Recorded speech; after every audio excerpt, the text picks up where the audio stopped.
విస్తరింపచేసి ఆశీర్వదించుదురుగాక. నా కొరకు కూడా మీరు ప్రార్థన చేయండి. నేను కూడా ఈరోజు బయలుదేరి వెళ్తున్నాను. ఆ రేపల్లి ప్రాంతంలో దేవుడు పరిచయంలో వాడుకునేటట్లు గొప్ప జలాన్ని ప్రభు తన రాకడికి సిద్ధపరిచిన కృప దయచేటట్లు నా కొరకు కూడా మీరు ప్రార్థన చేయాలని మనవి చేస్తున్నాను. హల్లెలూయా. ఇదే నా చివరి ప్రసంగం. చెన్నైలో ఇక్కడ భారత్ నగరంలో బైబిల్ గ్రంథంలో రాజుల మొదటి గ్రంథం 19వ అధ్యాయము 7, 8, 9 వాక్యాలు మనం చదివినట్లయితే, రాజుల మొదటి గ్రంథం வேதத்திலிருந்து 1 ராஜாக்கள் 19వ అధ్యాయము 7వ వాక్యం నుండి 9వ వాక్యం వరకు మనం చదువుకున్నట్లయితే అక్కడ ఒక ప్రాముఖ్యమైన విషయాలు రాయబడ్డాయి. 19వ అధికారం 7 నుండి 9 వచనాలు వాసిக்கலாம். ఏలియా అనే ఒక గొప్ప సేవకుడు ఉన్నాడు. ఆయన నిజమైన దేవుడు యెహోవాయే అని ఓసారి ప్రత్యక్షపరిచిన తర్వాత యెజబెలు ప్రవక్త ఏలియాకు విరోధంగా ఒక వర్తమానం పంపించింది. அங்கே ஏலியா என்கிற ஒரு தீர்க்கதரிசி இருந்தார். அவர் அந்த இடத்துல தேவனே கர்த்தரே தேவன் என்று ஜனங்களுக்கு அறிவித்த போது அங்கே பாகாலுக்கு விரோதமாக எழும்பினார். రేపు నిన్ను కూడా నేను చంపేస్తాను అన్నట్లుగా యెజబెలు ఏలియాకు ఒక ఉత్తరం రాసింది. எசபேல் என்கிற ஒரு ராணி அந்த தீர்க்கதரிசியை நாளைய தினத்திலோ நான் கொன்று போடுவேன் என்று ஒரு லெட்டரை எழுதினார்கள். ఆ సమయంలో ఒక గొప్ప సేవ చేసిన సేవకుడు భయపడిపోయాడు, ఆమెను చంపేస్తుందేమో అని. ஒரு பெரிதான ஒரு ஊழியத்தை செய்திருந்த அந்த தேவ மனிதன் பயந்து என்னை கொன்று விடுவார்கள் என்று பயந்து கொண்டிருந்தார். ఒక దిన ప్రయాణం చేసి అరణ్యంలోకి వెళ్ళి అక్కడ ఒక బదరీ వృక్షం క్రింద కూర్చుండి మరణాపేక్ష గల వాడే ప్రార్థన చేస్తున్నాడు. ஒரு நாள் பிரயாணித்து அவர் ஒரு மரத்தின் அடியிலே செடியின் கீழே உட்கார்ந்திருந்தார். ప్రభు ఇంత మట్టుకు చాలు, నన్ను నువ్వు తీసేసుకొని మరణాపేక్షతో ప్రార్థన చేస్తున్నాడు. ஆண்டவரே இம்மட்டும் போதும் என்று தன்னுடைய மரண பயத்தோடு கூட காணப்பட்டிருந்தார். మరణాపేక్షతో ప్రార్థించిన వాడు పడుకుంటున్నాడు. அவன் மரண பயத்தோடு இருந்தவன் தூங்கிக் கொண்டிருந்தார். కానీ దేవుని యొక్క దూతను దేవుడు పంపించి ఆయనను లేపి, ఇదిగో నీవు లేచి భోజనం చేయమని చెప్పాడు. ஆனால் தேவனுடைய தூதனை தேவன் அனுப்பி நீ எழுந்து புசி என்று சொன்னார். సరే, లేచి భోజనం చేసి మరలా పడుకున్నాడు. அவர் மீண்டும் எழும்பி தன்னுடைய ஆகாரத்தை புசித்து மீண்டுமாக படுத்துக் கொண்டார். చనిపోవాలి అనుకున్నవాడు మరలా పడుకుంటున్నాడు. மரித்து போக வேண்டும் என்று நினைப்பவர் மீண்டும் தூங்கிக் கொண்டிருக்கிறார். కొన్ని సహాయకమైన స్థితి, కృపమైన పరిస్థితులు తన జీవితంలో ఎదురవుతూ ఉన్నాయి.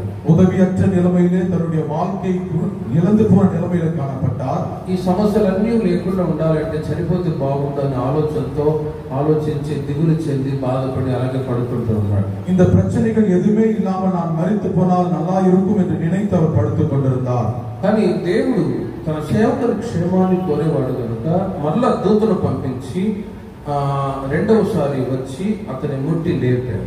ஆனால் தேவன் தன்னுடைய ஊழியருடைய நன்மை விரும்புகிறபடியினாலே மீண்டுமாய் ஒரு தூதனை அனுப்பி அவரை தட்டி மீண்டுமாய் எழுப்பினார்.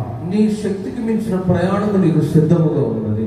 உன்னுடைய சக்திக்கு மிஞ்சினதான பிரயாணம் உனக்கு ஆயத்தமாய் இருக்கிறது. నీవు లేచి భోజనం చేయమన్నాడు. நீ எழுந்து புசி என்று சொன்னார்கள். అతడు లేచి భోజనం చేసి ఆ భోజనపు బలము చేత 40 రాత్రింపగలు ప్రయాణం చేసి அவன் எழுந்து புசித்து அந்த போஜனத்தின் பலத்தினாலே 40 நாட்கள் பிரயாணித்தான். దేవుని పర్వతము అని పేరు పెట్టబడిన హోరేబుకు వచ్చెను.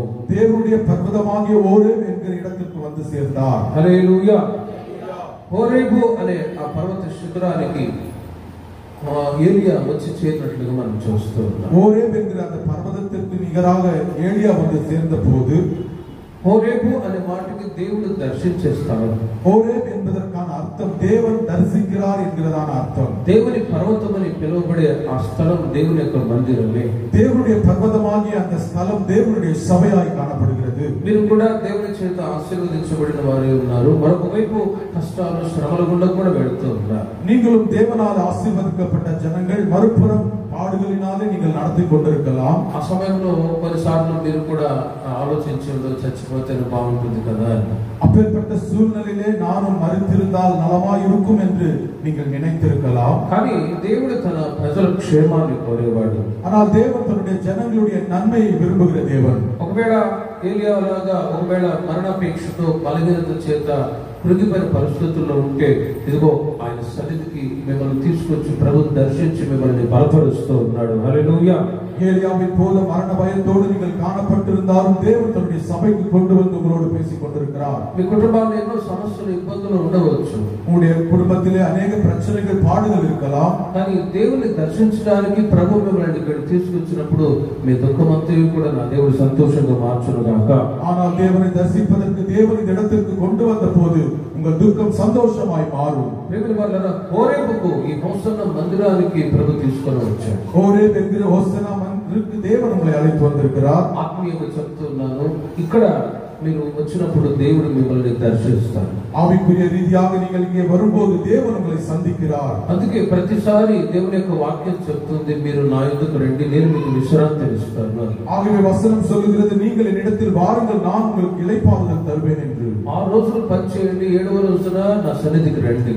6 நாட்கள் வேலை செய்து 7ஆம் நாளிலே தேவனுடைய சபைக்கு வாருங்கள். ఈ హోరేబుకు ఈ మందిరానికి వచ్చినప్పుడు ఇక్కడ ఉంటున్న సమస్త ఆశీర్వాదాలు నా దేవుడు మీకు సమృద్ధిగా దయచేయును గాక. ஹோரேப் என்கிற சபைக்கு வரும்போது தேவன் தன்னுடைய సంపూర్ణమైన ఆశీర్వాదத்தினாலே உங்களை நிரப்புவார். బలహీనత చేత కృంగిపోయిన పరిస్థితుల్లో దుఃఖంతో ఉన్నప్పుడల్లా మీరు గుర్తుంచుకోవాలి, నా దేవుని సన్నిధికి వెళ్తాను, అక్కడ నా దుఃఖానికి ఒక నివారణ కలుగుతుంది అనే ఆలోచన మీకు రావాలి. பலவீனத்தினாலும் பாடுகளினாலும் சோர்ந்து போகும்போது தேவனுடைய சபைக்கு வருவேன், அங்கே தேவனை தரிசிப்பார்கள் நீங்கள். మీ సమస్యలు మనుషులతో చెప్పుకుంటే ప్రయోజనం లేదు. உங்களுடைய பிரச்சனைகள் மனிதர்களோடு பகிர்ந்து கொண்டால் ஒன்றும் பிரயோஜனமாகாது. రక్త సంబంధికులతో వాళ్ళ వీళ్ళతో చెప్తే ప్రయోజనం లేదు. உங்களுடைய உறவினர்களோடு நண்பர்களோடு பகிர்ந்து கொண்டால் ஒன்றும் பிரயோஜனம் இல்லை. యేసయ్య సన్నిధికి వచ్చి మీ పరిస్థితులన్నీ చెప్పారనుకోండి, ఇక్కడ ఉంటున్న సమాధానం, ఈ హోరేబులో ఉంటున్న దీవెనలన్నీ నా దేవుడు మీకు సమృద్ధిగా దయచేయును గాక.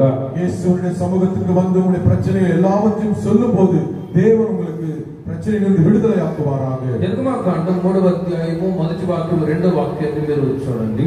யாத்திராகமம் 3ஆம் அதிகாரம் 1-2 வசனங்களை பார்க்கலாம். అరణ్యములో నాకు ఉత్సవం చేయుటకు నా జనమును పోనిమ్మని ఆజ్ఞాపించుచున్నాడని. వనాంతరத்திலே ஜனங்கள் என்னை ஆராதிப்பதற்கு விட்டுவிடு என்று சொன்னபோது ఆనాడు ఫరో దేవుని ప్రజల్ని దేవుని ఆరాధించడానికి విడిచిపెట్టట్లేదు. அந்நாளிலே பார்வோன் தேவனுடைய ஜனங்களை தேவனை ஆராதிப்பதற்கு விடுவிக்கவில்லை. ఫరో అంటాడు, మీరు ఈ ఐగుప్తులోనే ఉండి ఇక్కడే మీ దేవుని మీరు ఆరాధించుకోండి. பார்வோன் சொல்லுகிறார், நீ எகிப்திலே இருந்து உங்கள் தேவனை ஆராதியுங்கள் என்று. కానీ మోషే అహరోను వాళ్ళు అంటారు, దేవుని ఆరాధించే స్థలం ఇక్కడ కాదు, దేవుడు ఏర్పరిచిన స్థలానికి మేము వెళ్ళాలి. ஆனால் மோசேவும் ஆரோனும் சொன்ன வார்த்தை, தேவனை ஆராதிக்கிற இடம் இது கிடையாது, தேவன் ஆயத்தமாக்கின இடத்தில் ஆராதிக்க வேண்டும். కానీ ఫరో మాటి మాటికి దేవుని ప్రజల్ని బాధ పెడుతూ ఇబ్బంది పెట్టేవాడు.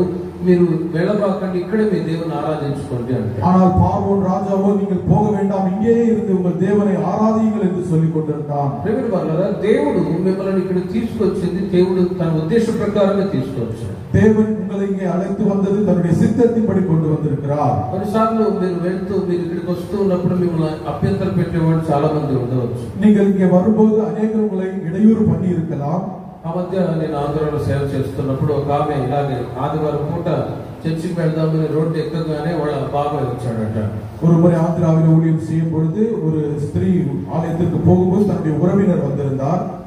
ఆయన అన్నాడు, ఇదిగో ఇక్కడ చర్చి లేవా, నేను పాస్టర్ కదా, నీ బాబాయ్ను కదా, ఇక్కడికి వచ్చి ప్రార్థన చేసుకో అని అంటాడు. அவர் சொன்னார், இங்கே ஆலயம் கிடையாதா, நான் சித்தப்பா தானே, நானே ஆலயம் நடத்துகிறேன், இங்கே வா என்று சொன்னார்கள். నేను రాను బాబాయ్ అన్నా కూడా, నేను పాస్టర్ కదా, ఇక్కడ చర్చి లేవా, అవసర మందిరంలోనే దేవుడు ఉన్నాడు, అక్కడే ప్రార్థన అని బలవంతం చేసి లాక్కొని వెళ్తాడు. ஓசன்னா மினிஸ்ட்ரிஸ் மாத்திரம் தான் ஆலயமா, நான் ஆலயத்தை நடத்துகிறேன் அல்லவா, பாஸ்டர் அல்லவா, இங்கே வா என்று சொல்லி பலவந்தமாய் அவரை கூட்டிக் கொண்டார்கள். That is the spirit of Pharaoh.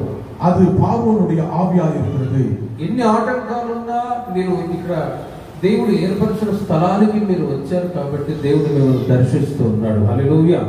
எத்தனை இடையூறுகள் இருந்தாலும் தேவனை தரிசிக்க நீங்கள் இங்கே வந்து கொண்டிருக்கிறீர்கள். మీ ఏరియాలో ఎన్నో చర్చిలు ఉండవచ్చు, உங்கள் பகுதியிலே அநேக ஆலயங்கள் இருக்கலாம், వాళ్ళు కూడా మిమ్మల్ని బలవంత పెట్టవచ్చు, அவர்களும் உங்களை அழைத்திருக்கலாம். కానీ ప్రియమైన వాళ్ళరా, ఇక్కడికి వచ్చి మీరు ఆశీర్వదించబడాలి, మీ సంతతి వాడు దీవించబడాలి అని దేవుడు కోరుకున్నాడు కాబట్టి ప్రతి వారం ఇక్కడికి ప్రభు మిమ్మల్ని తీసుకొని వస్తూ ఉన్నాడు. తద్వారా ఆయన సన్నిధిలో ఉంటున్న దీవెనలు సమృద్ధిగా నా దేవుడు మీకు దయచేయుదురుగాక.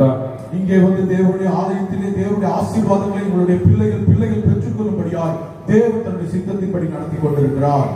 నా జనులను పోనిమ్ము అని ఆజ్ఞాపిస్తూ ఉన్నారు. என் ஜனங்களை விட்டுவிடு என்று கட்டளை கொடுத்தார். కాబట్టి ప్రియమైన వారలారా 6 రోజులు మీరు పని చేయండి, 7వ రోజున అది ప్రభు దినము, ఇక్కడికి ఖచ్చితంగా మీరు తప్పకుండా రావాలి. 6 நாட்கள் வேலை செய்யுங்கள், 7ஆம் நாள் இது தேவனுடைய நாளாக இருக்கிறது, தேவனுடைய சமூகத்துக்கு வாருங்கள். మత్తయి సువార్త 11వ అధ్యాయం 28వ వాక్యములో ఆయన యొద్దకు మీరు వచ్చినప్పుడు దేవుడు మీకు విశ్రాంతిని అనుగ్రహించుదురు గాక.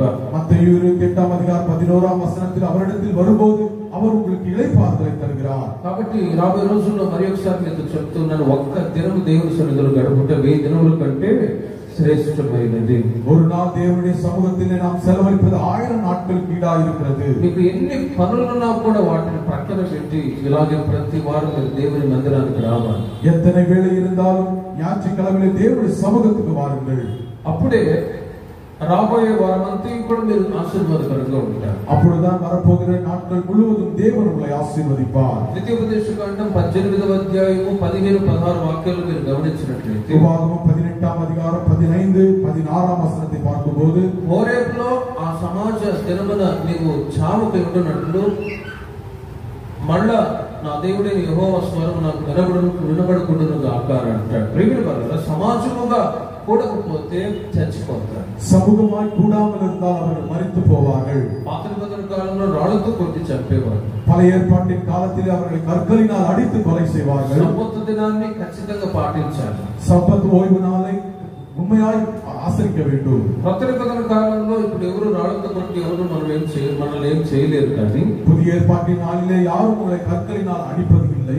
చచ్చిపోతారు అని రాయబడింది. స్పిరిచువల్ డెత్, ఆత్మీయ మరణాన్ని అనుభవిస్తారు. சாவீர்கள் என்று எழுதப்பட்டிருக்கிறது, அது ஆவிக்குரிய மரணத்தை குறிக்கிறது. భౌతికంగా అన్ని ఆశీర్వాదాలు ఉంటాయి, జీవించుచున్నామన్న పేరు మాత్రం అనేది, కానీ క్రీస్తు నీ మనసులో లేనందు చేత చచ్చిపోయే పరిస్థితి. உலக ரீதியான எல்லா ஆசீர்வாதங்கள் இருந்தாலும் ஆவிக்குரிய ரீதியாய் கிறிஸ்து உங்களுடைய இருதயத்தில் இல்லாததினாலே நீங்கள் மரித்திருப்பீர்கள்.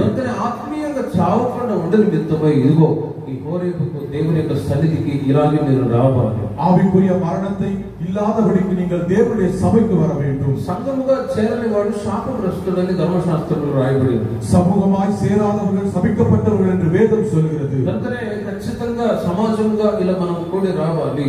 ஆகவே சமூகமாய் தேவனுடைய சபைக்கு கூடி வர வேண்டும். కొన్నిసార్లు మందిరానికి వచ్చేటప్పుడే సాతాను గాడు ఏదో ఒక సమస్య తెచ్చి పెడతాడు. தேவனுடைய ஆலயத்துக்கு வரும்போதே అనేక பிரச்சனைகளை பிசாசு கொண்டு வருவார். అప్పుడే కొన్నిసార్లు చుట్టాలు వస్తారు, చుట్టాలు వచ్చారు అని అంటారు. அப்போதுதான் உறவினர்கள் வந்திருக்கிறார்கள் என்று சொல்வார்கள்.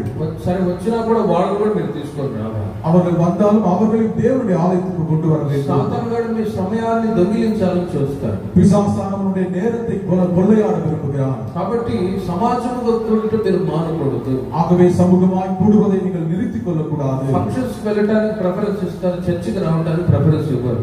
நம்முடைய திருவிழாக்கு ஃபங்க்ஷனுக்கு போக நாம் நேரத்தை கொடுப்போம், தேவனுடைய சபைக்கு நேரத்தை கொடுங்கள். కానీ ప్రియమైన వారలారా, మలాకీలో దేవుడు అంటూ ఉన్నాడు, ఇదిగో నేను తండ్రినైతే నాకు రావాల్సిన ఘనత ఏది అని అడుగుచున్నాడు. நான் பிதாவா இருந்தால் என்னுடைய மகிமை எங்கே என்று மலாக்கில் எழுதப்பட்டிருக்கிறது. కాబట్టి సమాజంతో కూడటం మానకూడదు అని హెబ్రీ సంఘానికి 10వ అధ్యాయం 24వ వాక్యంలో రాస్తారు. ஆகவே சமூகமாய் கூடுவதை நிறுத்திக் கொள்ளக்கூடாது என்று எபிரேயர் 10ஆம் அதிகாரத்தில் எழுதப்பட்டிருக்கிறது. ఎందుకంటే ప్రభు రాకడ సమీపించి ఉన్నది. ஏனென்றால் கர்த்தருடைய வருகை சமீபமாய் இருக்கிறது. ఆ దినము సమీపించడం మీరు చూచిన కొలది మరి ఎక్కువగా మీరు సమాజంలో కూడా రండి అని వాక్యం చెప్తుంది. அந்த நாள் சமீபமாய் இருக்கிறபடியினாலே தேவனுடைய சபைக்கு நீங்கள் சமூகமாய் கூடி வாருங்கள். సంఘ ప్రతిరూపం పరలోక రాజ్యమే ఉన్నది. சபையானது பிரதிரூபமாய் மாற்றப்பட வேண்டும். ఇక్కడ చేసే ఆరాధన కంటే గొప్ప ఆరాధన పరలోకంలో చేయబోతున్నాం. இங்கே செய்கிற ஆராதனை காட்டிலும் பரலோகத்தில் தேவனை நாம் மகிமைப்படுத்த போகிறோம். కాబట్టి ప్రియమైన వారలారా, పరలోక సంబంధమైన ఆరాధ్యం కొరకు ఈ సంఘ సహవాసంలో నా దేవుడు మిమ్మల్ని స్థిరపరచును గాక. பரலோகத்தின் ஐக்கியத்திற்காக தேவன் இந்த சபையிலே உங்களை ஐக்கியப்படுத்துவாராக. ఇలాగే ప్రతి వారం దేవుని మందిరానికి వచ్చి భక్తులు అభివృద్ధి చెందుతూ ఉండే కొలది క్రీస్తు ప్రత్యక్షమైనప్పుడు సంఘముగా మనం క్రీస్తు యొద్దకు చేర్చబడదుము గాక. ஒவ்வொரு வாரம் தேவனுடைய சபைக்கு வந்து ஆவிக்குரிய ரீதியில பலப்படும் போது தேவனுடைய ராஜ்யத்திற்குரியவர்களாய் மாற்றப்படுவோமாக. రెండవది నిర్గమాకాండం 17వ అధ్యాయం 6వ వాక్యంలో మీరు గమనిస్తే, யாத்திராகமம் 17ஆம் அதிகாரம் 6ஆம் வசனத்தை வாசிக்கும் போது, ఒకటి హోరేబులో నా జనులను ఆరాధించడానికి పొమ్మన్నాడు. ஒன்று ஓரேபிலே என்னுடைய ஜனங்களை ஆராதிப்பதற்கு விட்டுவிடு என்று சொன்னார். రెండవది హోరేబులోని బండ మీద నేను నీకు ఎదురుగా నిలుస్తాను అని మోషేతో దేవుడు చెప్పాడు. ஓரேபிலே கற்களின் மேல் பாறையின் மேல் நான் உனக்கு எதிராக நிற்பேன் என்று தேவன் சொன்னார். ఇశ్రాయేలుల అరణ్య యాత్రలో రెఫిదీం అనే చోటుకు వచ్చారు. இஸ்ரவேல் வனாந்திர பாதையில ரெஃபிதீம் என்கிற இடத்துக்கு வந்திருந்தார்கள். అక్కడ వాళ్ళకి త్రాగడానికి నీళ్లు లేవు. அங்கே அவர்கள் குடிப்பதற்கு நீர் இல்லை. మోషేకు విరోధంగా మాట్లాడుతూ ఉన్నారు. மோசேக்கு விரோதமாய் ஜனங்கள் எழும்பினார்கள். అప్పుడు దేవుని దగ్గర ప్రార్థన చేస్తున్నాడు మోషే. దేవుడు అంటాడు, హోరేబులోని బండ మీద నేను నీకు ఎదురుగా నిలుస్తాను. மோசே தேவனிடத்தில் ஜெபித்த போது ஓரேப் என்கிற பாறையின் மேல் உனக்கு எதிராக நிற்பேன் என்று சொன்னார். నీవు ఆ బండను కొట్టగా ప్రజలు త్రాగుటకు దానిలో నుండి నీళ్లు బయలుదేరును. நீ அந்த கல்லை அடிக்கும் போது அந்த கல்லிலிருந்து தண்ணீர் புறப்படும் என்று தேவன் சொன்னார். మోషే అలాగే చేయగా ఆ బండ నుండి నీళ్లు ఉబికి వారి దాహం తీర్చబడింది. చప్పట్లు కొట్టండి గట్టిగా. மோசே பாறையை அடித்த போது அந்த கண்மலையிலிருந்து தண்ணீர் வந்தது.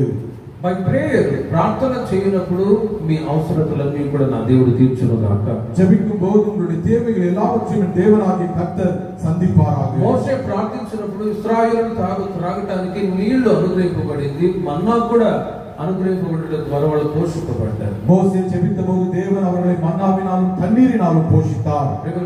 ఈ రోజు వరకు దేవుడు మనల్ని పోషిస్తూ ఉన్నారు. మీ పిల్లల్ని మిమ్మల్ని పోషిస్తూ ఉన్నాడంటే ఇది దేవుని కృప మాత్రమే. இந்நாள் வரையிலும் தேவன் உங்களையும் உங்களுடைய பிள்ளைகளையும் போஷிக்கிறார் என்றால் இது தேவனுடைய கிருபையாக இருக்கிறது. వెనుజులా అనే దేశంలో ఆహారం లేకుండా మట్టిని రొట్టెలుగా చేసుకొని తింటూ ఉన్నారు. ஒரு தேசத்திலே ஆகாரம் இல்லாமல் மண்ணையே அவர்கள் ரொட்டியாக செய்து கொண்டிருக்கிறார்கள். ఆహారం లేకుండా కరువు ఎన్నో దేశాల్లో ఇప్పుడు కనిపిస్తుంది. ఆహారం இல்லா பஞ்சம் अनेक தேசங்களை அண்டிக் கொண்டிருக்கிறது. కానీ దేవుడు ఇచ్చిన ఆహారాన్ని పానీయాన్ని మనం కృతజ్ఞతాస్తుతులు చెల్లించి పుచ్చుకోవాలి, త్రాగాలి. தேவன் கொடுத்த ஆகாரத்தையும் தண்ணீரையும் நாம் துதி செலுத்தி அதை உண்டு கொள்ள வேண்டும். నా నామమున మీరు ఏది అడిగినా కూడా నేను చేస్తానన్నాడు. என்னுடைய நாமத்தினால் எதை கேட்டாலும் செய்வேன் என்று சொன்னார். కాబట్టి రాబోయే రోజుల్లో మీ అక్కర్ల అవసరతలు తీర్చబడాలి, మీ కుటుంబం క్షేమంగా ఉండాలి, మీ పిల్లల ఆశీర్వాదకరం కూడా నిమిత్తమై ప్రతిసారి హోరేబుకు వచ్చే ప్రార్థన అనుభవంలో మీరు ఉందరుగాక. வருகிற நாட்களிலே உங்களுடைய குடும்பம் ஆசீர்வதிக்கப்படும்படியாய் நீங்கள் ஹோரேபுக்கு வந்து தேவனை சந்தியுங்கள். ప్రార్థనని ఎప్పుడు కూడా మర్చిపోకూడదు. ஜெபத்தை எப்போதும் மறந்து போக கூடாது. దానియేలు ముమ్మారు ప్రార్థన చేశాడు. தானியேல் ஒரு நாளிலே 3 முறை ஜெபித்துக் கொண்டிருந்தார். జాబ్కి వెళ్ళేటప్పుడు మార్నింగ్ ఉదయాన్నే ప్రార్థన చేసుకొని వెళ్ళాలి. நீங்களும் காலை வேளைக்கு செல்லும்போது ஜெபித்துக் கொண்டு போங்கள். మరలా సాయంత్రం ఇంట్లో కుటుంబ ప్రార్థన చేసుకోవాలి. ఈ సాయంత్రத்திலே வீட்டு కుటుంబ ஜெபத்தை செய்யுங்கள். అప్పుడు మీ కుటుంబంలో సమాధానం మెండుగా ఉండును గాక. అప్పుడు உங்களுடைய குடும்பத்திலே சமாதானம் பெரிதாக இருப்பதாக. ఎలాంటి సమస్యలు లేకుండా మీ కుటుంబం సమాధానకరంగా కొనసాగును గాక. எப்பேற்பட்ட பிரச்சனைகள் இல்லாமல் உங்களுடைய குடும்பம் சமாதானமாய் தேவன் நடத்துவாராக. మీరు దేవునితో సమయాన్ని గడపాలి. நீங்கள் தேவனோடு உங்களுடைய நேரத்தை செலவழியுங்கள்.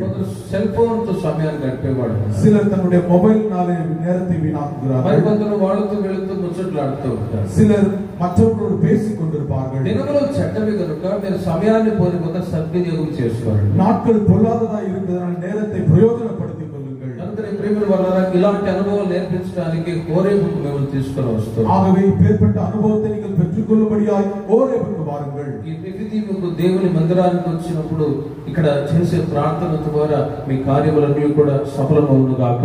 ரெஃபிதீம் என்கிற தேவனுடைய சபைக்கு வரும்போது நீங்கள் நினைக்கிற காரியங்கள் எல்லாவற்றையும் தேவன் நிறைவேற்றுவாராக. రెఫిదీములో హోరేబు అనే చోటుకు వచ్చినప్పుడు వాళ్ళ అవసరతలు తీర్చబడ్డాయి. ரெஃபிதீம் என்கிற ஹோரேபின் இடத்திற்கு வரும்போது தேவன் சந்தித்தார். ఈ హోరేబు ఈ మందిరానికి వచ్చినప్పుడు దేవుడు మిమ్మల్ని దర్శించి మీ అక్కర్లు తీర్చుదురు గాక. ஹோரேப் என்கிற சபைக்கு வரும்போது தேவன் உங்களை சந்தித்து உங்கள் தேவைகளை சந்திப்பாராக. నిర్గమకాండం 33వ అధ్యాయం 6వ వాక్యములో யாத்திராகமம் 33వ அதிகாரம் 6వ వచనத்திலே ఇశ్రాయేలీయులు హోరేబు కొండ వద్ద తమ ఆభరణములను తీసివేసిరి అని రాయబడి ఉంది. இஸ்ரவேல் மக்கள் தேவனுடைய அந்த வனாந்திரத்தில் அவருடைய ஆபரணங்களை எடுத்து போட்டார்கள் என்று பார்க்கிறோம். మనిషికి ఆభరణాలు అవసరమే.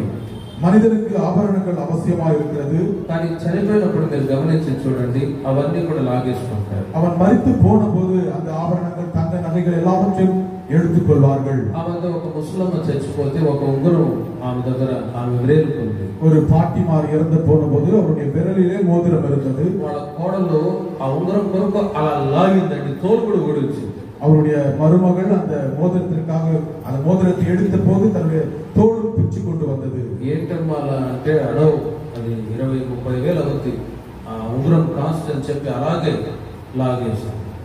ஏன் அவர் இவ்விதமாய் செய்தீர்கள் என்று சொன்னபோது அது 30,000 40,000 விலை மதிக்கத்தக்கது என்று சொன்னார்கள். కాబట్టి ఇప్పుడు వల్ల భౌతికంగా ధరించుకున్న ఆభరణాలైనా వెండి బంగారైనా డబ్బైనా చనిపోయినప్పుడు ఏవి కూడా మన వెంట రానిరా. இந்த உலக ரீதியாக நாம் தரித்துக் கொண்டிருக்கிற தங்க நகைகளோ பொன் பொருளோ நாம் மரிக்கும் போது நம்மோடு கூட வரக்கூடியதாக இல்லை. అన్నీ కూడా ఈ లోకంలో వదిలిపెట్టి పిల్లలకి చేరుకోవాలి అంతే. எல்லாவற்றையும் இந்த உலகத்திலே விட்டு அடுத்த தலைமுறைக்கு கொடுத்து போக வேண்டியதுதான். కాబట్టి మీరు కన్నుమూయకు మునిపే మీ పిల్లలకు ఆస్తిని సెటిల్ చేసి చావడం మంచిది. ஆகவே நீங்கள் கண் மூடுவதற்கு முன்பதாக உங்களுடைய பிள்ளைகளுக்கு உங்களுடைய ஆஸ்திகளை பிரித்து கொடுக்கலாம். நான் ததனந்தரம் అన్నారా ఇది అంతే సంగతి.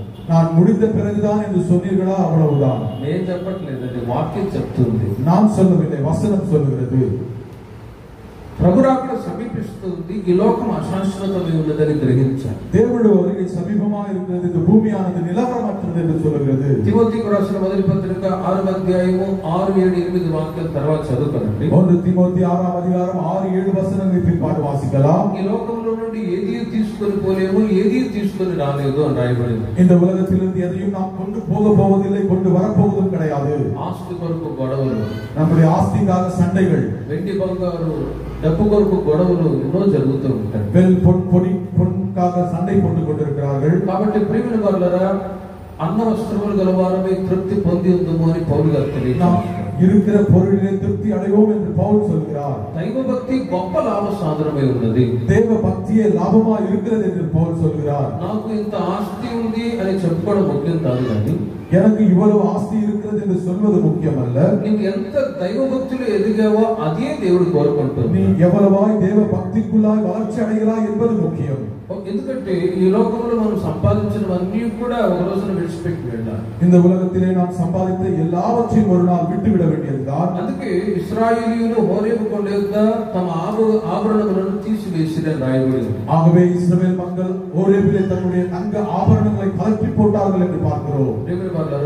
దేవుడు మీకు ఇచ్చిన ఆశీర్వాదాలను బట్టి దేవుని యొక్క నామాన్ని మీరు గణపరచుదురు గాక. தேவன் உங்களுக்கு கொடுத்த ஆசீர்வாதங்களை நினைத்து தேவனுடைய நாமத்தை மகிமைப்படுத்துங்கள். దేవుని యొక్క ఆశీర్వాదాలు మీలో పెరిగే కొలది భక్తిలో కూడా అభివృద్ధి చెందాలి. தேவனுடைய ஆசீர்வாதங்களை நீங்கள் பெற்றுக்கொள்ளத்தக்கதாக உங்களுடைய பக்தியை விருத்தி அடையுங்கள். ఒకవేళ అలా లేకపోతే మనుషులందరికంటే దౌర్భాగ్యులు ఎందురు అని రోమా సంఘానికి పౌలు గారు తెలియజేస్తారు. ஒருவேளை நீங்கள் அவ்விதமாய் காணப்படாவிட்டால் நீங்கள் நிர்பந்தமான மனிதர்கள் என்று பவுல் சொல்கிறார். దేవుడు ఆశీర్వదించాడు అని చెప్పి దేవుని మర్చిపోకూడదు. தேவன் ஆசீர்வதித்திருக்கிறார் என்று சொல்லி தேவனை மறந்து விடாதீர்கள். భక్తిలో అభివృద్ధి చెందుతూనే రావాలి. భక్తిలో విరుద్ధి అடையுங்கள். మీకు ఇచ్చిన ఆశీర్వాదాలను బట్టి దేవుని నామాన్ని స్తుతిస్తూ పరిశుద్ధతలో అభివృద్ధి చెందుతూ రావాలి. தேவன் கொடுத்த ஆசீர்வாதத்தை பெற்றுக்கொண்டு பரிசுத்தத்திலே விருத்தி அடையுங்கள். నాకు తెలిసిన ఒక వ్యక్తి ఉన్నాడు ఆంధ్రాలో. எனக்கு தெரிந்ததான ஆந்திராவில் ஒரு நபர் இருக்கிறார்.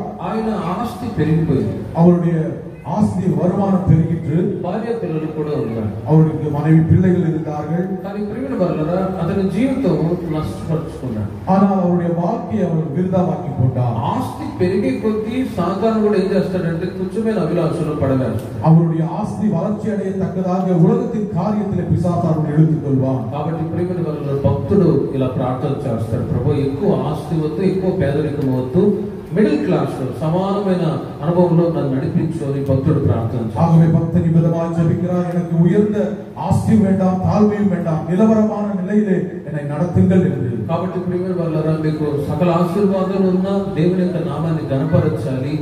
ఆ ఆశీర్వాదాలు పెరిగే కొలది దైవ భక్తులు మీరు ఎదుగుతూ ప్రభు రాకడకై మీరు సిద్ధపడుదురు గాక. உங்களுடைய எல்லா ஆசீர்வாதங்களையும் நீங்கள் பெற்றுக்கொண்டு தேவ பக்தியிலே விருத்தி அடைந்து தேவனுடைய குழாய் வளர்ச்சி அடையுங்கள். ఎందుకంటే అన్ని కూడా మనం తీసివేసి పరలోకానికి వెళ్ళాలి. இவை எல்லாவற்றையும் விட்டு நாம் பரலோகத்துக்கு போக வேண்டியவர்கள். ఒక తల్లిగారు చనిపోయారు. சமீபத்தில் ஒரு தாயார் மரித்தார்கள். 80 సంవత్సరాల వయసు, 80 வருட வயது.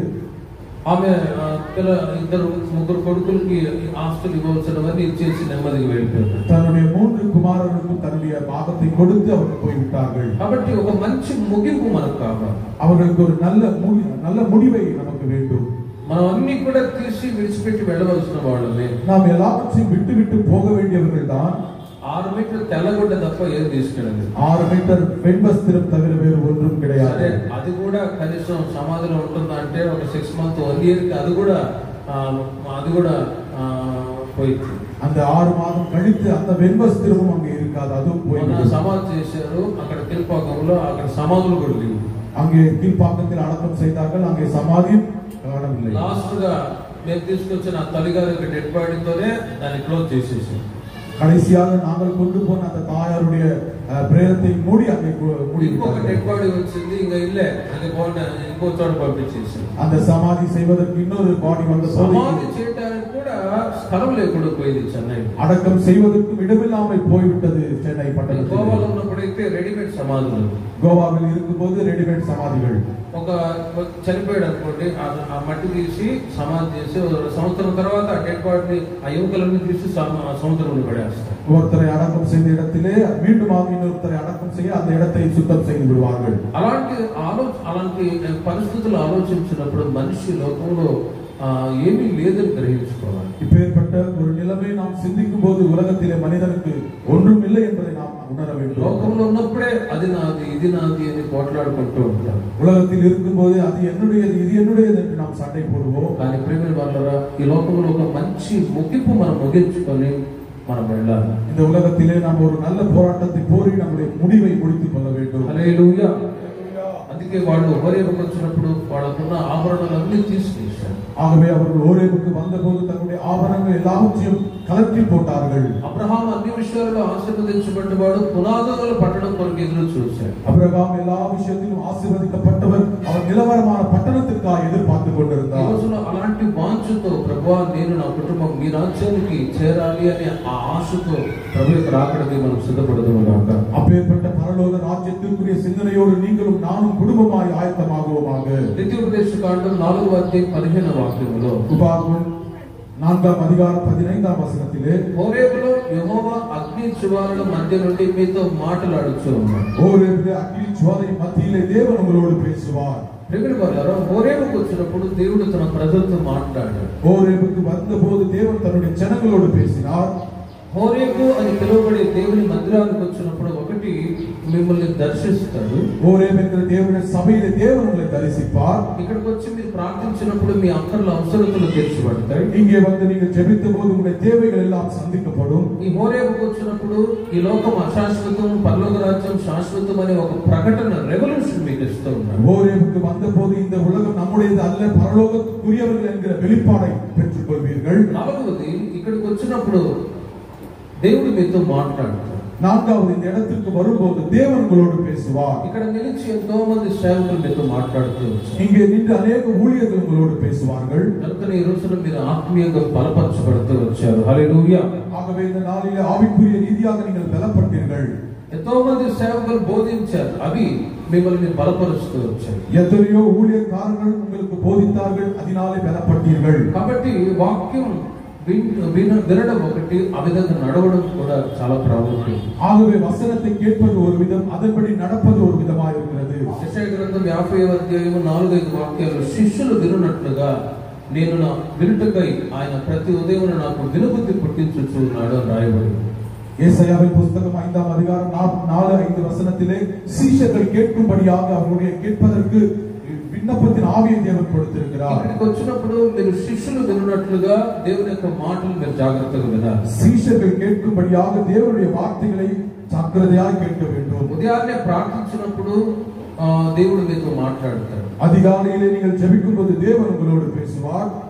ఆయన సన్నిధికి వచ్చినప్పుడు దేవుడు మీతో మాట్లాడతాడు. அவருடைய சமூகத்துக்கு வரும்போது தேவன் உங்களோடு பேசுவார். ఇక్కడ నిలిచి నేను బోధిస్తూ ఉన్న వాక్యం మీతో మాట్లాడుతుంది. இங்கே நின்று போதிக்கும் போது வசனம் உங்களோடு பேசுகிறது. అందుకే వాక్యం తప్ప వేరే విషయాలు నేను ఎక్కువ చెప్పను. வசனத்தை தவிர்த்து இங்கே வேற விஷயத்தை நாங்கள் உங்களுக்கு போதிப்பது கிடையாது. కాబట్టి దేవుడు తన సేవకుల ద్వారా మీతో మాట్లాడుతున్నప్పుడు మీరు జాగ్రత్తగా విని ఆ వాక్యానుసారంగా జీవించి ఆత్మీయంగా మీరు వర్ధిల్లుదురుగాక. தேவன் தன்னுடைய ஊழியர் மூலமாய் உங்களோடு பேசும்போது ஜாக்கிரதையாக கேட்டு வசனத்திலே விளர்ச்சி அடையுங்கள். ఎందుకు మాట్లాడతాడు? எதற்காக தேவன் பேசுகிறார்? యెషయా గ్రంథం 30వ అధ్యాయం 21వ వాక్యాన్ని మీరు చూడండి. ஏசாயாவின் புத்தகம் 30ஆம் அதிகாரம் 21ஆம் வசனத்தை பாருங்கள். మీరు కుడి తట్టైనను ఎడమ తట్టైనను తిరిగినను ఇదే త్రోవ, దీనిలో నడువుడి అని నీ వెనుక నుండి ఒక శబ్దము నీ చెవులకు వినబడును అని రాయబడింది. நீ வலதுபுறமும் இடதுபுறம் சாயாதபடிக்கு பின்புறத்திலிருந்து ஒரு சத்தம் உனக்கு கேட்கிறது என்று எழுதப்பட்டிருக்கிறது. మార్గం తప్పి తిరుగుతూ ఉన్నప్పుడు ఒక సరైన మార్గంలో నడిపించడానికి దేవుడు మీతో మాట్లాడుదురుగాక. வழி தவறி திரியும் போது சரியான வழியிலே நடக்க வேண்டும் என்று தேவன் உங்களோடு பேசிக் கொண்டிருக்கிறார். కొన్నిసార్లు మార్గం తెలియని పరిస్థితి, சில சமயத்திலே வழி தெரியாத நிலைமை. ట్రాఫిక్ సిగ్నల్ మీరు చూసి ఉంటారు. நாம டிராபிக் சிக்னலை பார்ப்போம். రెడ్ లైట్ వెలగగానే ఆగాలి. சிவப்பு நிறம் வரும்போது நாம் நிற்க வேண்டும். స్టాప్ అని, స్టాప్ என்ற అర్థం. స్టాప్ అని చెప్పినా కూడా ఆ మధ్య ఒక అమ్మాయిని ఒక గోవాలో ఉన్నప్పుడు నేను ఆగాను. ప్రక్కన ఇంకొక అతను ఒక అమ్మాయిని ఎక్కించుకొని వాడి మూడులో వాడు ఉన్నాడు, స్పీడ్కి వెళ్ళిపోయాడు అంతే. அந்த ரெட் சிக்னல் இருந்த போதிலும் அதை வேகமாக ஒரு நபர் தன்னுடைய ஒரு பெண்ணை கூட்டிக் கொண்டு ஓடிக்கொண்டிருந்தார். అటువైపు నుంచి రైట్ సైడ్ నుంచి ఇంకొకటి స్పీడ్కి వచ్చేసాడు. స్పాట్లు ఇద్దరు తెచ్చాడు. வலது புறத்திலிருந்து இன்னொரு வண்டி வந்து அவர்கள் இருவரையும் முட்டினதினால் உடனடியாக மறித்து போனார்கள். ప్రతి ఒక్కరు ఆగాలి.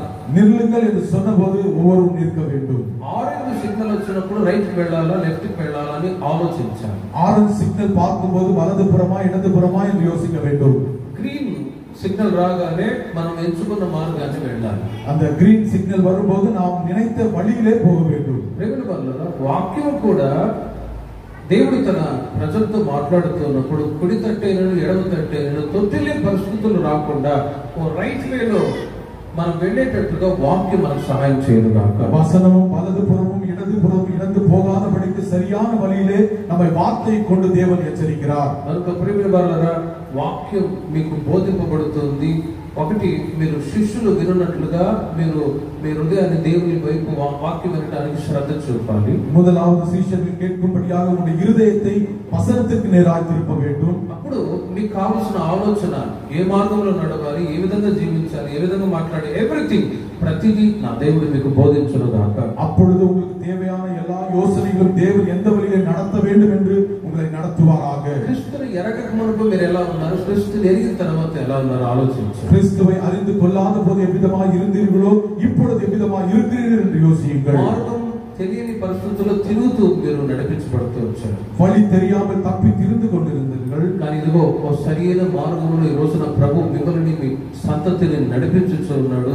దేవునికి మహిమ కలుగును గాక. ஆனால் இப்பொழுது தேவன் சரியான வழியிலே உன்னையும் உன்னுடைய பிள்ளைகளையும் தேவன் நடத்தி கொண்டிருக்கிறார். కాబట్టి రాబోయే రోజుల్లో ఇంకా దేవుని సేవకులు ఇక్కడికి వచ్చి వాక్యాన్ని బోధిస్తూ ఉండగా ఒకటి, శ్రద్ధగా విని ఓ సరైన మార్గంలో నడిచి ప్రభు యొక్క సన్నిధిలో మనం నిలిచి ఉందుము గాక. வரப்போகிற நாட்களே தேவ ஊழியர்கள் பகிர்ந்து கொள்கிற வார்த்தைகளை கேட்டு அதன்படி நாம் வாஞ்சையோடு தேவனுடைய வழியிலே நடப்போமாக. ద్వితీయోపదేశకాండం 5వ అధ్యాయం 2వ వాక్యములో, உபாகமம் 5వ అధ్యాయం 2వ వచనத்திலே మన దేవుడైన యెహోవా హోరేబులో మనతో నిబంధన చేసెను అని రాయబడి ఉంది. நம்முடைய தேவனாகிய கர்த்தர் ஓரேபிலே உடன்படிக்கை பண்ணினார் என்று எழுதப்பட்டிருக்கிறது. ఇక్కడికి వచ్చినప్పుడు మీరు మీతో దేవుడు నిబంధన చేస్తారు. இங்கே வந்தபோது தேவன் உங்களோடு ஒரு உடன்படிக்கை பண்ணி கொண்டிருக்கிறார். కమాండ్మెంట్,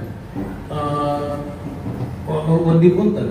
தேவன் இங்கே உங்களோடு கூட ஒரு நிபந்தனை செய்து கொண்டிருக்கிறார். மார்மன்ஸ் పొందినప్పుడు మీరు నిబంధన చేసుకున్నారు. மனம் திரும்புதலை பெற்றுக்கொண்ட போது தேவனோடு ஒரு தீர்மானத்தை செய்தீர்கள். బాప్తిస్మం తీసుకున్నప్పుడు నిబంధన చేశారు. ஞானஸ்நானம் எடுத்தபோது ஒரு தீர்மானத்தை செய்தீர்கள். అభిషేకాన్ని పొందినప్పుడు దేవుని యొక్క వాక్యాన్ని విని చివరికి ప్రార్థన చేసుకున్నప్పుడు నిబంధన చేసుకుని వెళ్తూ ఉన్నారు. ஞானஸ்நானம் பெற்று அபிஷேகம் பெற்றுக்கொண்ட போது தேவனோடு ஒரு நிபந்தனை செய்து ஜெபித்துக் கொண்டு ఆ போனீர்கள். నిబంధన ప్రకారము మీరు నడిచినట్లయితే నా దేవుడు మిమ్మల్ని వాగ్దత్త దేశానికి వారసులుగా చేయనుగాక. அந்த உடன்படிக்கையின்படி நீங்கள் நடந்தீர்களானால் தேவன் உங்களை அந்த தேசத்திற்கு நடத்துவாராக. కొత్తగా పెళ్ళైన వాళ్ళు నిబంధన చేస్తారు. புதிதாக திருமணம் செய்து கொண்டவர்கள் ஒரு நிபந்தனை செய்து கொள்வார்கள். జీవితకాలం అంతా నిన్ను తప్ప, வாழ்நாள் முழுதும் உன்னை தவிர, సుఖ దుఃఖములు కష్టాల్లో అని అంటారు. என்னுடைய கஷ்டத்திலும் பாடுகளிலும் இன்னல்களிலும் ఆ నిబంధనని జీవితకాలం అంతయు కూడా భార్య భర్త పాటించారు. அந்த நிபந்தனையை வாழ்நாள் முழுவதும் கணவன் மனைவி அதை கடைபிடிக்க வேண்டும். నిబంధనని మీరారా ఇది అంతే సంగతి. அந்த உடன்படிக்கையை மீறினால் அவ்வளவுதான். అందుకే నిబంధనకు గుర్తుగా ఉంగరము, తాళిబొట్టు, నిబంధనకు గుర్తుగా తాళిబొట్టు, ప్రేమకు గుర్తుగా ఉంగరాన్ని ధరింపచారు. அந்த உடன்படிக்கை அடையாளமாக மாங்கல்யத்தையும் அந்த ஐக்கியத்திற்கு மோதிரத்தை அணிவிப்பார்கள். అవి పనులేక కట్టుకున్నారా? அவர் வேலையில்லாமல் தரித்துக் கொண்டார்களா? ఆ ఉంగరాన్ని చూసుకున్నప్పుడల్లా నా భార్య నా భర్త నాతో కూడా ఉన్నారు అనే ఆలోచన మీకు ఉండను గాక. அந்த மோதிரத்தை பார்க்கும் போதெல்லாம் என்னுடைய கணவன் என்னுடைய மனைவி என்னோடு இருக்கிறார் என்கிற ஒரு எண்ணம் உண்டாவதாக. నా భర్త తాళి కట్టాడు అనే ఆలోచనతో ఉండాలి. என்னுடைய கணவன் தாலி கட்டினார் என்ற யோசனையோடு இருக்க வேண்டும். ఇక మైండ్ అటు ఇటు డైవర్ట్ అయిందా ఇక అంతేసాను. உங்களுடைய மனது அவ்விதமாய் நீங்கள் போகக்கூடாது. కాబట్టి కుటుంబంలో మీరు భార్య భర్తగా చేసుకున్న ఆ నిబంధనని నా దేవుడు స్థిరపరచును గాక. கணவன் மனைவியாய் நீங்கள் செய்து கொண்ட அந்த நிபந்தனை தேவன் నిలవరపడుతువారాக. అందుకే ఒక వ్యక్తి అంటాడు ఇప్పుడు ఉంగరాన్ని చూసుకుంటాడు అక్కడ మైండ్ డైవర్ట్ అవ్వకుండా నా భార్య నాతో ఉన్నది. ஒரு பெரிய மனிதர் சொன்னார் தன்னுடைய மோதிரத்தை எப்போது பார்ப்பாரா அது பார்க்கும்போதும் என்னுடைய மனைவி என்னோடு இருக்கிறார் என்று. కుటుంబ వ్యవస్థ బాగానే ఉంటుంది కొద్ది రోజులు, కుటుంబ నిలవరం நல்லா இருக்கும் சில நாட்களிலே.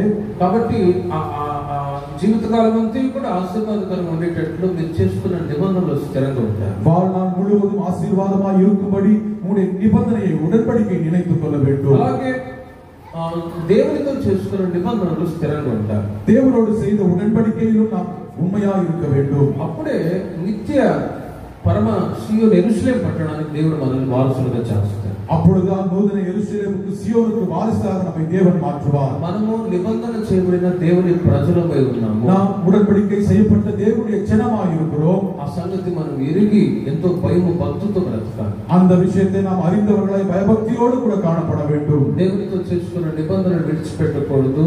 శద్రక్ మేషక్ అబేద్నెగోలు వాళ్ళు అంటారు ప్రాణం పోయినా కూడా ఆ ప్రతిమకు మేము నమస్కారం చేయమన్నారు. தேவனோடு செய்த உடன்படிக்கை விட்டுவிடாமல் சத்ரக் மேஷக் அபேத்நேகோ சொன்னது போல என் ஜீவன் போனாலும் நான் தேவனை விட்டுவிட மாட்டேன். జీవితకాలం అంతా కూడా మనం క్రీస్తుకే దాసులుగా ఉందము గాక.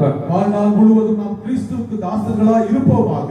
ఏలియా హోరేబుకు వచ్చాడు. ఏలియా హోరేబుకు வந்தார். కానీ రాజుల మొదటి గ్రంథం 19వ అధ్యాయం 13వ వాక్యాన్ని మీరు గమనిస్తే 1 రాజాக்கள் 19వ అధ్యాయం 13వ వచనాన్ని వాసిக்கும்போது ఏలియా హోరేబుకు వచ్చాడు కానీ అక్కడ ప్రక్కన గుహవాకిట నిలిచాడు. ఏలియా హోరేబుకు வந்தார். அங்கே பக்கத்தில் ஒரு இடத்தில் நின்று போனார். హోరేబు పరిపూర్ణంగా వెళ్ళలేదు కానీ గుహ దగ్గరకు వచ్చి అక్కడ నిలిచినప్పుడు దేవుడు మాట్లాడుతున్నాడు. ఏలియా ఇచ్చట నీవేమి చేస్తున్నావని ఒక శబ్దం పలుకుట వినబడింది. ஏலியா அந்த பர்வதத்துக்கு நேராய் போகாமல் ஒரு இடத்தில் நின்றபோது ஏலியாவே இங்கே என்ன செய்து கொண்டிருக்கிறாய் என்ற சத்தம் கேட்டார். హోరేబులో కాకుండా గుహలోనికి వెళ్ళడానికి ఇష్టపడుతుంది. హోరేబుకు పోகாமல் அங்கே இருந்த ஒரு குகைக்குள் போக விரும்பினார். జడ్జెస్ న్యాయాధిపతుల గ్రంథం 6వ అధ్యాయం 2వ వాక్యంలో మీరు గమనిస్తే న్యాయాధిపతులు 6వ అధ్యాయం 2వ వచనాన్ని பார்க்கும்போது హోరేబులో కాకుండా గుహలో వెళ్ళడానికి వెళ్తే శత్రువుల చేతికి దేవుడే స్వతహా అప్పగిస్తాడు. ஹோரேபுக்கு போகாமல் குகைக்குள் போவார்களானால் அங்கே சத்துருடைய கையிலே ஒப்பு கொடுக்கப்படுவார்கள். మిద్యానీయులు 7 సంవత్సరాలు శత్రువుల చేత ఇశ్రాయేలీయులు మిద్యానీయుల బానిసల్లో ఉన్నారు. மிதியானியுடைய கையிலே இஸ்ரவேல் மக்கள் 7 ஆண்டு காலங்கள் இருந்தார்கள். కొండల్లో ఉన్న వాగులను గుహలను దుర్గములను తమకు సిద్ధపరచుకోండి అని రాయబడి மலைகளையும் குன்றுகளையும் அவர்கள் தங்களுக்காக ஆயத்தப்படுத்திக் கொண்டார்கள் என்று பார்க்கிறோம். హోరేబులో మనం ఉండాలి కానీ గుహలో దాక్కునే వాడుగా ఉండకూడదు. హోరేబిலே நாம் இருக்க வேண்டும், గుహకుల్ இருக்கக்கூடாது. అంటే లోకములో మనం సమయాన్ని గడిపేవాడుగా కాకుండా క్రీస్తుతో మనం అన్యోన్య సహవాసం కలిగి ఉన్న వాళ్ళుగా ఉండాలి. உலகத்திலே நம்முடைய நேரத்தை வீணாக்காமல் கிறிஸ்துவோடு கூட நம்முடைய நேரத்தை செலவழிக்க வேண்டும். అందుకే ప్రతి వారం ఈ హోరేబుకు దేవుని యొక్క సన్నిధికి మీరు రావాలి. ஆகவே ஒவ்வொரு வாரமும் இந்த தேவனுடைய ஹோரேபுக்கு நீங்கள் வர வேண்டும். ఇక్కడికి వచ్చినప్పుడు 5 ఆశీర్వాదాలు ఉన్నాయి. இங்கே வரும்போது உங்களுக்கு 5 விதமான ஆசீர்வாதங்கள் இருக்கிறது. ఒకటి దేవుడు మిమ్మల్ని దర్శిస్తాడు. முதலாவது தேவன் உங்களை தரிசிப்பார். రెండవది ఇక్కడ ప్రార్థించినప్పుడు మీ అవసరతలు తీర్చబడతాయి. హన్నా గురించి బైబిల్లో రాయబడి ఉంది. హన్నా దేవుని మందిరంలో ప్రార్థన చేసుకుని వెళ్ళిన నాటి నుండి ఆమె దుఃఖముఖిగా లేదు. அன்னா தேவனுடைய சமூகத்திலே ஜெபித்தபோது அன்றையிலிருந்து அவர் துக்கமுகமாய் காணப்படவில்லை என்று எழுதப்பட்டிருக்கிறது. మూడవది పరలోక ప్రకటన దేవుడు మీకు ఇస్తాడు. மூன்றாவது தேவனுடைய பரலோகத்தின் வெளிப்பாடை நீங்கள் பெற்றுக்கொள்வீர்கள். పరలోక రాజ్యానికి నేను నా కుటుంబం సిద్ధపడాలని ఒక ప్రకటన. பரலோக ராஜ்யத்துக்கு நான் என்னுடைய குடும்பம் ஆயத்தமாக வேண்டும் என்கிற ஒரு ஆயத்தம். నాలుగవది దేవుడు ఇక్కడికి వచ్చినప్పుడు హోరేబులో మాట్లాడతాడు. நான்காவது தேவனுடைய சபைக்கு வரும்போது தேவன் உங்களோடு பேசுவார். సరైన మార్గంలో మిమ్మల్ని నడిపిస్తారు. சரியான வழியிலே தேவன் உங்களை வழி நடத்துவார். ట్రాక్ తప్పి అటు ఇటు తిరుగుతూ ఉన్నప్పుడు ఇదిగో ఈ ట్రాక్ లోని ఈ రోడ్ లోని నువ్వు నడవాలని by the word of God దేవుని వాక్యం చేత మీరు నడిపింపబడదురుగా. வழி தவறி நடக்கும்போது தேவனுடைய வார்த்தையினாலே தேவன் சரியான வழியிலே உங்களை நடத்துவார். ఐదవదిగా ఇక్కడ వచ్చినప్పుడు దేవుడు మీతో నిబంధన చేస్తాడు. ஐந்தாவதாக இங்கே வரும்போது தேவன் உங்களோடு கூட ஒரு உடன்படிக்கை பண்ணிக்கொள்வார். మీరు కూడా వాక్యాన్ని విని ప్రార్థన చేసుకుంటున్నప్పుడు దేవునితో చేసిన నిబంధనలు మీరు స్థిరపరచబడదురుగా. நீங்கள் வசனத்தை கேட்டு தேவனோடு உடன்படிக்கை பண்ணும்போது தேவனோடு ஐக்கியப்படுவீர்களாக. అందుకే హోరేబులో ఉండటానికి మనం ఇష్టపడాలి. ஆகவே ஹோரேபிலே இருப்பதற்கு நாம் விரும்ப வேண்டும். కానీ గుహలోనికి వెళ్ళారు. ஆனால் அவர்களோ குகைக்குள் போனார்கள். రోమీయులకు రాసిన పత్రిక మొదటి అధ్యాయం 28వ వాక్యములు మీరు గమనిస్తే రోమర్ 1వ అధ్యాయం 28వ వచనం వాసిக்கும்போது మరియు వారు తమ మనసులో దేవునికి చోటిగా నొల్లకపోయిన కనుక చేయరాని కార్యములు చేయుటకు ఒకటి దేవుడు వారికి భ్రష్ట మనసుకు అప్పగించారు. அவர்கள் தேவனை தேவன் என்று அறிந்தும் அவரை ஆராதிக்கிறதினாலே அவர்கள் வீணர்கள் ஆனார்கள் என்று எழுதப்பட்டிருக்கிறது. దేవుని మీద ప్రతి ఒక్కరి మనసు నిలిచి ఉండునుగాక. தேவன் மீது ஒவ்வொருடைய இருதயம் சார்ந்திருப்பதாக. దేవుని మీద మనసు లేకుండా పోతే బైబిల్లో రాయబడి ఉంది, దేవుని స్వతः భ్రష్ట మనసుకు వారిని అప్పగిస్తారు. தேவன் மீது அவருடைய இருதயம் சார்ந்தில்லாமல் போனால் தேவனே அசுத்தத்துக்கு அவரை ஒப்புக் கொடுப்பார் என்று எழுதப்பட்டிருக்கிறது. రోమా పత్రిక మొదటి అధ్యాయం 24వ వాక్యములో అపవిత్రతకు దేవుడే స్వతः అప్పగిస్తూ ఉన్నారు. రోమర్ 1వ అధ్యాయం 24వ వచనத்திலே இழிவான இச்சை ரோகங்களுக்கு தேவனை ஒப்புக் கொடுக்கிறார் என்று எழுதப்பட்டிருக்கிறது. రోమీయులకు రాసిన పత్రిక మొదటి అధ్యాయం 26వ వాక్యములో తుచ్చమైన అభిలాషలకు వారిని అప్పగించిడి అని రాయబడి ఉంది. இழிவான இச்சை ரோகங்களுக்கு அவர்களை ஒப்புக் கொடுத்தார் என்று எழுதப்பட்டிருக்கிறது. వాటిని వివరించడానికి సమయం లేదు, அவர்களை அறிவிப்பதற்கு நேரம் கிடையாது. కానీ ఈ రోజుల్లో దేవుని మీద మన మనస్సు ఆరుపడి ఉండను గాక. ஆகவே இந்த நாளிலே தேவன் மீது நம்முடைய இருதயம் சார்ந்திருப்பதாக. దేవుని సన్నిధిని దేవుని మనం ఎప్పుడు కూడా విడిచిపెట్టి వెళ్ళకూడదు. தேவனையும் தேவனுடைய சமூகத்தையும் நாம் விட்டுவிடக் கூடாது. భక్తిని విడిచిపెట్టకూడదు. நம்முடைய பக்தி ஜீவியத்தை விட்டுவிடக் கூடாது. ఒకవేళ విడిచిపెడితే ఇదిగో 3 కార్యాలకి దేవుడి స్వతः అప్పగించినట్లుగా రాయబడి ఉంది. அவ்விதமாய் நாம் விட்டு விடுவோமானால் இந்த 3 காரியங்களுக்கு தேவனே நம்மை ஒப்புக் கொடுப்பார். కాబట్టి వెనుకున్న వాటిని మరచి ముందున్న వాటి కొరకు మనం వేగిరపడాలి. ஆகவே பின்னானவைகளை மறந்து முன்னானவைகளை நாடுங்கள். இந்த వాక్యాన్ని బట్టి అందరూ ప్రార్థన చేస్తాం. கேட்ட வசனத்திற்காக நாம் அனைவரும் இணைந்து ஜெபிக்கலாம். ఒక 2 నిమిషాలు అందరూ ప్రార్థన చేస్తాం. 2 நிமிடங்கள் இணைந்து ஜெபிக்கலாம். ఈ మాసం యొక్క చివరి పునరుత్థాన ఆరాధనకు మనం చేరవచ్చు. இந்த மாதத்தினுடைய கடைசி ஞாயிறு ஆராதனைக்கு வந்திருக்கிறோம். ప్రభువా హోరేబుకు మీరు నన్ను తీసుకొచ్చారు. கர்த்தாவே ஹோரேபுக்கு நீர் என்னை கொண்டு வந்திருக்கிறீர். కష్టాలతో సమస్యలతో ఇబ్బందులతో మరణాపేక్షతో కూడా ఒకవేళ మీరు ఇక్కడికి వచ్చారేమో. பாடுகளோடு கஷ்டங்களோடு மரண பயத்தோடு கூட நீங்கள் இங்கே வந்திருக்கலாம். దేవుడు నిన్ను ధైర్యపరచునుగాక. தேவன் உங்களை தைரியப்படுத்துவாராக. ఇదిగో దేవుడు నిన్ను దర్శించి నిన్ను ధైర్యపరుస్తున్నాడు. தேவன் உங்களை தரிசித்து உங்களை தைரியப்படுத்துவாராக. నీకున్న కష్టాలు సమస్యలు ఇబ్బందులన్నీ కూడా తొలగించడానికి ఇదిగో ఈ హోరేబుకు దేవుడు నేను తీసుకొస్తున్నాడు. உங்களுக்கு இருக்கிற பிரச்சனைகள் பாடுகள் எல்லாவற்றையும் நீக்கும்படியாக தேவன் ஹோரேபுக்கு உங்களை கொண்டு வந்திருக்கிறார். ఒకవైపు ఆశీర్వాదాలు ఉన్నప్పుడు నీ ప్రభువును సంతోషించాలి. ஒரு புறம் ஆசீர்வாதம் இருக்கும்போது தேவனுக்குள் மகிழ்ந்திருங்கள். సమస్యలు కష్టాలు కూడా ఎదురైనప్పుడు నీవు హోరేబుకు రావాలి. பிரச்சனைகள் பாடுகள் வரும்போது நீங்கள் ஹோரேபுக்கு வர வேண்டும். ఇక్కడికి వచ్చినప్పుడు దేవుడు నిన్ను దర్శించి సమాధానాన్ని విశ్రాంతిని అనుగ్రహిస్తాడు. இங்கே வரும்போது தேவன் உங்களை தரிசித்து உங்களுக்கு இளைப்பாறுதலையும் சமாதானத்தையும் கொடுப்பார். నోరు తెరిచి ప్రార్థన చేసుకున్న ప్రభువా నాకు విశ్రాంతిని నెమ్మదిని దయచేయి. எல்லோரும் வாய்களை திறந்து ஜெபிங்கள். தேவனே எனக்கு இளைப்பாறுதலை தாருங்கள். నీవు ఇచ్చిన సమాధానాన్ని ఎప్పుడూ నేను పోగొట్టుకోకూడదు. நீங்கள் கொடுத்ததான சமாதானத்தை நான் இழந்து போகாதபடிக்கு. హోరేబులో వచ్చినప్పుడు వారికి దేవుడు నీళ్లు ఇచ్చి దాహాన్ని తీర్చాడు. ஹோரேபுக்கு அவர்கள் வந்தபோது தேவன் அவர்களை தண்ணீரை கொடுத்து அவர்கள் தாகத்தை தீர்த்தார். ఇక్కడికి వచ్చినప్పుడు మీరు ప్రార్థించే ప్రార్థన ద్వారా మీ దుఃఖమంతా కూడా నా దేవుడు సంతోషంగా మార్చును గాక. இங்கே வந்து நீங்கள் ஜெபிக்கும்போது உங்களுடைய துக்கத்தை தேவன் சந்தோஷமாய் மாற்றுவாராக. మీరు ఏ సమస్యతో ఇక్కడికి వచ్చారో మీరు నోరు తెరిచి ప్రార్థన చేయండి. எந்த பிரச்சனையோடு வந்தீர்களோ அந்த பிரச்சனைக்காக ஜெபியுங்கள். మీరు ఏ విషయంలో దేవుని దగ్గర అడగాలనుకున్నారో అడగండి. எந்த விஷயத்தை கர்த்தரிடத்து கேட்க விரும்புகிறீர்களோ அதை கேளுங்கள். నిశ్చయముగా నా దేవుడు మీకు అనుగ్రహించును గాక. நிச்சயமாகவே தேவன் அதை உங்களுக்கு கொடுப்பாராக.